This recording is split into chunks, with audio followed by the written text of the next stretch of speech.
Video में grammars के बारे में बताया था। अभी आज मैं नेक्स्ट में आपको हिंदी व्याकरण के बारे में बताने जा रहा हूँ। ठीक है,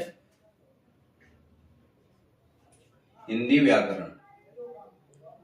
अब हिंदी व्याकरण में हमारी सबसे पहले क्या क्या चीजें आती है मैं वो आपको बता। सबसे पहले वर्ण या अक्षर। और वर्ण अक्षर क्या है? वर्ण अक्षर मतलब कोई भी एक वर्ण ले लो। हमने ले लिया क, ग, प, या। अब आपको ये तो सबको पता ही रहता है, स्वर और व्यंजन। 11 और 26 है। अब स्वर व्यंजन जो हमारे यहाँ जिनको हम सिंगल्स के रूप में लेते हैं, मतलब वही हमारे वर्ण और अक्षर है। अब वर्ण अक्षर के द्वारा हमारा क्या होता है? शब्द की उत्पत्ति होती है, यानी वर्णों के समूह से, वर्णों के समूह से शब्द बनता है।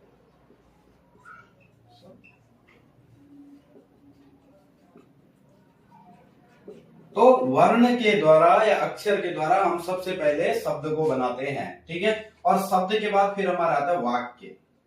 वाक्य दो या दो से अधिक, दो या दो से अधिक शब्दों के समूह को वर्ण कहते हैं।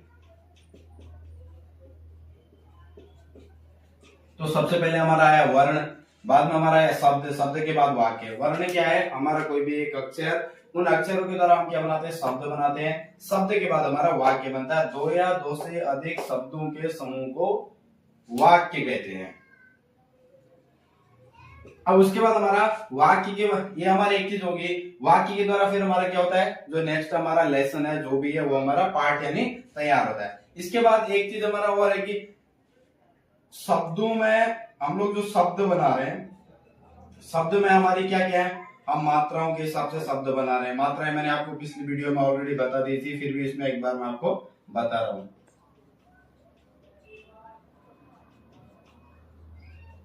तो हमारे सारे हमने स्वर लिखे, उसके बाद हमारे सारे जो अक्षर हैं, अक्षरों की हमने मात्राएं लिखी। मात्राओं के साथ उन शब्दों को हम बनाएंगे बाद में। तो बीच में मात्राएं, मात्राएं हमने आपको बताया। अब मात्राएं हमारी क्या है? हमारे जो भी ध्वनियां हैं, ध्वनियों से हमारे क्या रहता है? मात्रा, जो हमारे शब्द बनते हैं उनसे मात्राओं को बनाते हैं। हमने लिखा मात्राएं हैं, आपको उसमें बारकड़ी बनानी है, जो भी हमारे इन शब्दों के द्वारा ही बनाई जाती है। अब हमने सबकी आपको उसमें मात्राएं भी लिख के दे दी थी। सबके हमने मात्राएं लिखने के बाद मात्राओं के शब्द। अब आपको हमने शब्द दिया, हम इसमें कोई भी एग्जांपल, मैं आपको कोई भी मात्रा वाले शब्द बना रहा हूँ। तो छोटे बच्चों को आप लोग पढ़ाते हो तो वही मात्राओं में ऐसे शब्द लगा के उनको बताने का। तो हमने, अब उसके बाद हमारा एक चीज और रहता है, अगर हमने यहाँ तक कर लिया, उसके बाद हमें मात्राएं भी बनानी याद आती है, फिर उसमें हमारी रहती है हमको बारकड़ी कैसे बनानी है। तो उसके लिए आपको सिंपल इजी ट्रिक बता दो, जिसमें आप छोटे से बच्चों को समझा सकते हो कि हमें कैसे बनाना है। हम सबसे पहले आप 1 2 3 4 5 6 7 8 9 10 11 12 शब्द है। अभी हमने हो तक लिखा, उसके बाद है हमारा को। आप सब में पहले 12 शब्द लिख दो। 12 मैंने अक्षर लिखे को। अब सब में आप 12 में सब में उनकी मात्राएं लगा दो, तो वहां पे ऐसे हमारी क्या चालू हो जाएगी? 12 कड़ी चालू हो जाएगी। अगर आपको इसी का, अगर आपको इंग्लिश भी बनाना, सपोज आपको नहीं आता है, तो आप इसमें इसकी इंग्लिश भी ऊपर लिख सकते हो। शब्दों सारे जो हमारे अक्षर हैं, सारे अक्षरों की आप इंग्लिश भी लिख सकते हो। उसी के बेस में हम 12 कड़ी की भी इंग्लिश बना सकते हैं। ये हमने लिखी। अब हमको क्या है? मात्रा का लगा देना है। आ की मात्रा, पहले हमारा क्या है? आ की मात्रा, छोटी की मात्रा, बड़ी की मात्रा, छोटा की मात्रा, बड़ा की मात्रा, और ए की मात्रा, आई की मात्रा, ओ की मात्रा, औ की मात्रा, अंग की मात्रा, रह की मात्रा। ऐसे आप क्या कर सकते हो? सारे शब्दों से लेके उनके बारकड़ी भी बना सकते हो और उनकी मात्रा वाले शब्द बना सकते हो। धीरे धीरे शब्द को बनाने के बाद, मात्रा वाले शब्दों के बाद, बारकड़ी के बाद, आप धीरे धीरे उस चीज का ट्रांसलेशन कर सकते हो। अब ना हम वाक्य बनाया। वाक्य के बाद सबसे पहले हम इसमें जा रहे संज्ञा। यानी संज्ञा क्या है? संज्ञा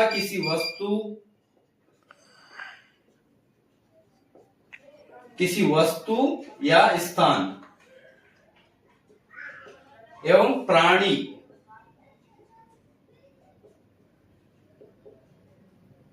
के बोध कराने को संज्ञा कहते हैं। बोध कराने को संज्ञा कहते हैं। अब इसमें क्या है, देखो संज्ञा यानी मतलब वस्तु या स्थान या प्राणी क्या है, मतलब हमने कोई वस्तु ले ली, मैंने ले लेता हूं मेज, मेज क्या होगी हमारी एक वस्तु होगी। कोई स्थान, स्थान मैंने ले लिया स्कूल, या मैंने ले लिया मंदिर। अब मैंने लिखा प्राणी, कुछ भी ले लो, जानवर ले लो कोई, या कोई प्राणी ले लो, मैं लिख देता हूं मनुष्य। तो वो क्या करता है, हमें संज्ञा में क्या करता है, इन चीजों की पहचान कराता है। ठीक है, कि मतलब किसी वस्तु या किसी स्थान एवं प्राणी के बोध करने को ही संज्ञा का। अब जो सर्वनाम है, संज्ञा के बाद हमारा आता है सर्वनाम। अब सर्वनाम में क्या है, देखो संज्ञा के स्थान पर जो प्रयोग किए जाते हैं उसे ही सर्वनाम कहते हैं। संज्ञा के स्थान में, संज्ञा के स्थान में जो प्रयोग किए जाते हैं।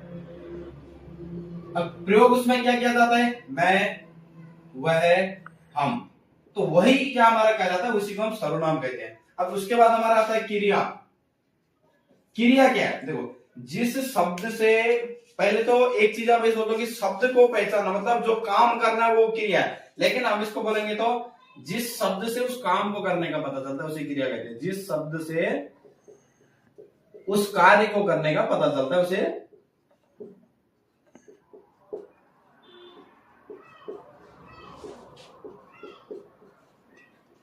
जिस शब्द से उस कार्य को करने का पता। मैं बोल रहा हूं कि राम आता है या राम आ रहा है, तो राम क्या है, आ रहा है, क्या कर रहा है वो आ रहा है, तो यानी इसमें जो हमारी क्रिया होगी वो क्या होगी, आना, इसे क्रिया कहते हैं। अब क्रिया के बाद फिर आया हमारा विशेषण। विशेषण क्या है, विशेषण मतलब उस चीज की विशेषता क्या होती है। विशेषता मतलब मैं आपको एक चीज बता दूंगा, मैंने बोला आम बहुत मीठा है, बहुत मीठा है। हम अगर विशेषण को संक्षेप में उसकी व्याख्या बोलते तो विशेषण यानी उसके गुण भावों की पहचान करना, उसके गुण भाव को जानने को ही विशेषण कहा जाता है। मैंने बोला आम बहुत मीठा, तो आम की विशेषता क्या है, मीठा। जैसे आप मान के चलो, मैं बोलता लंबा, अच्छा, काला, ठीक है, ये उसकी क्या होती है, मतलब विशेषता है। जिस चीज में हम करते हैं वो उसकी क्या है, विशेषता है। फिर उसके बाद हमारा अब क्या था, हमारा वचन। वचन क्या है, वचन हमारे दो प्रकार के होते हैं।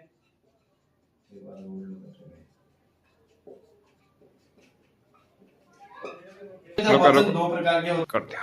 वचन, वचन मैंने आपको बताया दो प्रकार। एक होता है पहला एक वचन, दूसरा होता है हमारा बहुवचन। अब एक वचन और बहुवचन क्या है, एक वचन को इंग्लिश में सिंगुलर कहा जाता है और बहुवचन को प्लूरल कहा जाता है। अब एक वचन क्या, देखो एक वचन मतलब जिसमें हमें कोई एक चीज का बोध होता हो, या मतलब हमें कोई एक चीज की पहचान होती है, उसको एक वचन कहा जाता है। जिसमें एक या एक से अधिक या एक से अनेक की पहचान होती है उसमें बहुवचन। मैं आपको एग्जांपल एक शब्द देता हूं, मैंने लिखा कुर्सी, तो ये क्या हो गया, एक वचन हो गया। अब मैंने लिखा कुर्सियां, ये क्या हो गया, बहुवचन हो गया। ठीक है, अब ऐसे ही आपको क्या करना है, आपको जब भी एक वचन और बहुवचन मतलब आपको पहचानना है। मैंने लिखा बच्चा, और यहाँ पे मैंने क्या लिख दिया, बच्चे, ये क्या हो गया, एक वचन हो गया, ये क्या हो गया, बहुवचन हो गया। ठीक है, मैंने लिखा किताब, ये हमारा क्या एक वचन है, और मैंने लिख दिया किताब है, ये क्या हमारा बहुवचन है। ठीक है, अब उसके बाद एक चीज हमारा आता है लिंग। अब इसमें लिंग क्या होता है, देखो लिंग दो प्रकार के होते हैं, एक स्त्रीलिंग और एक पुल्लिंग। स्त्रीलिंग और पुल्लिंग। स्त्रीलिंग यानी जिसमें स्त्री जाति का बोध होता है उसे स्त्रीलिंग कहा जाता है। पुल्लिंग यानी जिसमें पुरुष जाति का बोध होता है। जैसे मैंने क्या लिखा, लड़का, ठीक है, शेर, ऊंट, ठीक है। अब मैंने यहाँ पे क्या लिख दिया, औरत, लड़की, ठीक है। कहने का मतलब क्या है, स्त्रीलिंग यानी जिसमें स्त्री जाति होने का पता चलता है उसे स्त्रीलिंग कहा जाता है, और पुल्लिंग यानी जिसमें पुरुष जाति होने का बोध होता है उसे पुल्लिंग कहा जाता है। फिर उसके बाद आता है हमारा विलोम शब्द।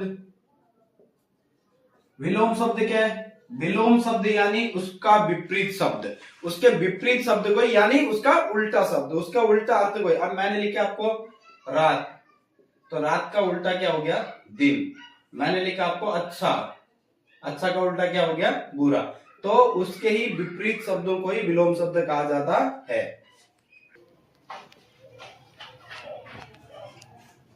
पर्यायवाची शब्द, पर्यायवाची शब्द का अर्थ क्या है कि एक शब्द के अनेक अर्थ है। पर्यायवाची शब्द यानी एक शब्द के अनेक अर्थ।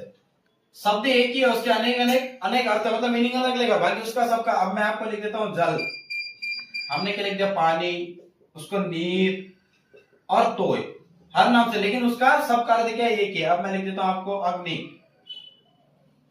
आग, पावक। अब मैं लिख देता हूं आपको आकाश, नभ, गगन। तो पर्यायवाची शब्द यानी एक शब्द के अनेक अर्थ, उसी को पर्यायवाची शब्द कहा जाता है। दोस्तों फिर मैं नेक्स्ट वीडियो में आपको बताने जाऊंगा इससे आगे का जो हमारा प्रोसेस रहेगा। अभी यहाँ पे हमने पर्यायवाची तक मैंने आपको बता दिया, बाकी मैं आपको नेक्स्ट वीडियो में डाल दूंगा।